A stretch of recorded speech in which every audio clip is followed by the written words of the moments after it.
Hey everyone, I'm Lockie. Thank you for clicking on this video. Today we're going to be discussing Sola Scriptura in its modern sense and how it vastly differs from that of the Reformers and what they actually taught and what they actually declared in relation to Scripture and tradition. So kicking this video off, just pointing to two opposing views when we sort of hear of Sola Scriptura. We genuinely think of Sola Scriptura as the Protestant side, which it is, and we tend to think of papal supremacy, the papal authority to declare what the scriptures actually say on the other. So the two views are sort of like the Protestants hold the Bible is just, the Bible alone, guys, it's the Bible alone, and the Catholics on one side where it's just like, nope, it's just all tradition. The Bible is that in which is submitted unto tradition, and tradition through the papacy and through the role of the church has the right to declare what the church, what actually the Bible actually speaks, because Jesus gave the keys to Peter. Peter had a constant succession of popes that came after him. He had the rights and the keys to the kingdom to declare orthodox truth here upon earth in the visible church, the one and true visible church. So that's generally what we think of when we think of the two opposing views. However, just looking at the Protestant side, I think the Protestant side today is vastly different from that of what the Reformers actually taught. So just looking into sort of what Protestants generally claim when we speak of Sola Scriptura nowadays, or a better word, evangelicals speak of when we think of Sola Scriptura nowadays, is that it's me, the Bible, and my interpretation. Which means I can use methodologies, I can use other means to help me interpret the scriptures, but ultimately, the Bible is clear. The Bible is clear to interpret itself, therefore anybody can have a Bible, and they can read it, they can open it up, and they have the ability to interpret the scriptures. However, depending on how that statement is put, we find ourselves in a pretty tricky dilemma. I wouldn't say I deny Sola Scriptura. I esteem Sola Scriptura depending on how it is put. See, Sola Scriptura, like I said earlier, is vastly different from that of the Reformers. Today's trouble with Sola Scriptura in evangelical circles is if my interpretation of the Bible is this, if your interpretation differs from mine, why are you incorrect? Why am I incorrect? Why am I right? That's an either or. That's where we find ourselves in a tricky situation, sort of debating cults, debating Jehovah's Witnesses, Mormons, and those who differ with our positions on things. So I think understanding Sola Scriptura and what the actual Reformers were claiming when they separated from the Catholic Church and how they view tradition alongside of it is incredibly important thing. Throughout the ages, from the Reformation in the 1500s to the modern day, we have had many developments of Sola Scriptura. From the Wesleyan movement, we had the Wesleyan quadrilateral that came from that, and it was the view of interpreting the scriptures by modes of 4 pillars. So we sort of put our interpreting lens and we can sort of view the scriptures through these 4 pillars, which is tradition, experience, reason, and culture. And we come to the scriptures and we interpret it through that lens, and it helps us get a lot of the way there. However, I don't agree that that is the exact methodology that the early Reformers actually thought of when they sort of saw the scripture as the only infallible rule of faith, that in which stands above all else and everything submits unto that. The early Reformers had a very high view of tradition. I think that it shouldn't needed to be said. I mean, Martin Luther never actually desired to be separated from the Catholic Church, rather he was excommunicated.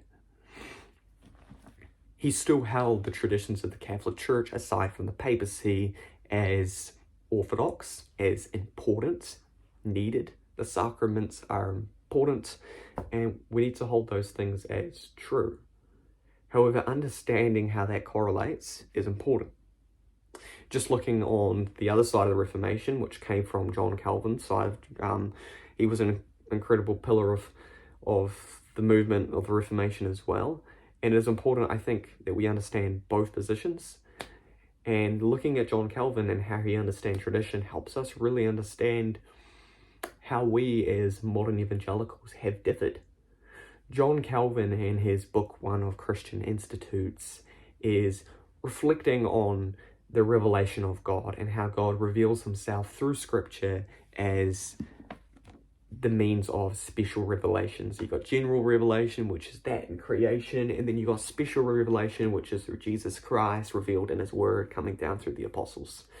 And in this, he picks up on a remark that is constantly said against him by the Catholics at the time, which was, hey Calvin, actually, you refer a lot to Augustine for your views. Augustine held tradition and the church as an important authority. What are you going to do about that? You're claiming Scripture alone, but Augustine, the one that you point to as holding the same view as you, differs from you. What do you do about this? And John Calvin, in his book, takes on the task to look into this quote and offer an interpretation of what Augustine was declaring here. So as we hone into this quote, we see Augustine is defending his case of orthodoxy in the early church around 500 AD against a heretical movement called the Manichees. I may have butchered the name, I think it's Manichees, which is a heretical movement around the time, and Augustine is defending orthodox faith, that in which was succeeded from the apostles. And although Augustine held a very high view of Scripture, like even most Catholics would agree, he held a very high view of Scripture, he here does not defend his case of orthodoxy by pointing to Scripture. Which the Catholics are like, got you there, John. He doesn't refer to the infallible rule of faith to defend his case, but that of the church to defend his case. Therefore, the church is an infallible rule of faith, and we have it right, you have it wrong. Not quite. And John Calvin picks up this and wrestles with it himself, and I believe he offers us a direct interpretation of how we hold Scripture alongside tradition. See, here it's correct. Augustine refers to the traditions that in which was succeeded orally from the apostles of the time of Christ, was passed down by the bishops and presbyters of the early church and throughout the ages, and had succeeded unto Augustine. And Augustine uses this ecclesial truth to refer to fight against the heretical movement at the time. But this is not in contradiction to Scripture being the infallible rule of faith. See, tradition in the early church was in a constant relationship alongside Scripture. And Calvin and Luther held the same views, and the early reformers held the same view. Tradition was in a constant relationship alongside Scripture. However, Scripture needed to be in relationship. Tradition needed to be in relationship with the Scriptures. The Scriptures were the only ones that could separate from tradition to help expose false tradition. But the true tradition, true orthodoxy, didn't need to be exposed. It never fell. Scripture only exposes false tradition. But that in which is in constant relationship with Scripture is in constant relationship with Scripture. The infallible rule of faith being Scripture is essential because it helps us expose deceit. It helps us hold us and connect us to the early church, exposing the flaws and where we have gone wrong. The early reformers, such as John Calvin in his book and Institutes and in other works, constantly refers back to tradition. He constantly quotes the early church fathers to defend his position. Therefore, exposing the lie that the early reformers went off on their white horses with just the Bible and their own rational cognitive minds to interpret the word. No, they constantly viewed their interpretation alongside that of the early church fathers and didn't differ from that. And I think that's important to say, because the misconception nowadays is that Protestant evangelical circles, although tends to be common nowadays, I think we need to really look back and how to actually view tradition alongside Scripture again.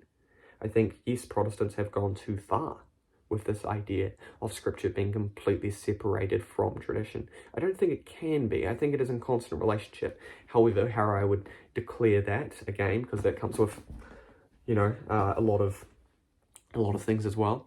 I think Scripture is the infallible rule of faith, but tradition that proceeds from that through creeds and councils and ecclesial truth orally passed down needs to be in a constant relationship with Scripture, exposing its lies when it picks up some, and that helps us remain true to what is true and helps us not fall into error by over-evaluating tradition over Scriptures as well.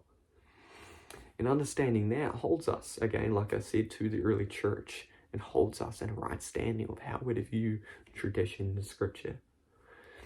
I hope that helped clear up some things and give you some thoughts and opinions. If you have any thoughts and opinions, feel free to leave them in the comments down below, and I'd be happy to read them.